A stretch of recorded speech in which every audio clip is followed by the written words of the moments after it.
जिसने भी किसी धर्मकाल में इन भव्य, इन दैदीप्यमान और सर्वाधिक उत्कृष्ट प्रकाश स्रोतों को पहचाना है और इनकी उपस्थिति प्राप्त की है, सत्य ही उसने स्वयं परमात्मा की उपस्थिति उपलब्ध कर ली है और शाश्वत तथा अनश्वर जीवन के नगर में प्रवेश किया है।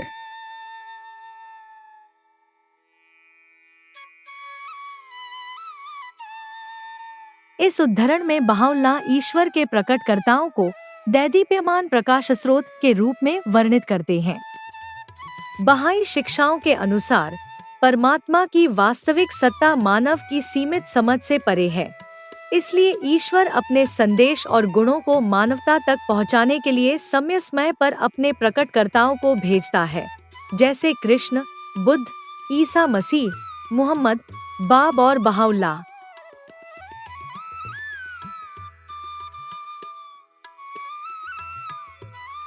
परमात्मा की उपस्थिति प्राप्त करना का अर्थ ईश्वर को शारीरिक रूप से देखना नहीं, बल्कि उसके प्रकटकर्ता को पहचानना, उसके संदेश को स्वीकार करना और उसके शिक्षाओं के अनुसार जीवन जीना है।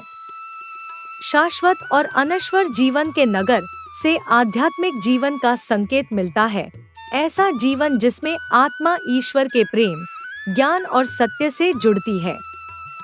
जब मनुष्य ईश्वर के प्रकटकर्ता को पहचानता है, तो उसके भीतर आध्यात्मिक चेतना जागृत होती है और वह ईश्वर के निकट पहुंचने के मार्ग पर अग्रसर होता है।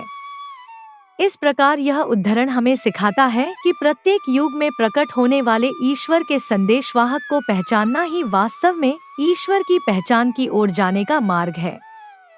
उनकी शिक्षाओं को स्वीकार कर जीवन में उतारना आत्मा को सच्चे और शाश्वत आध्यात्मिक जीवन की ओर ले जाता है।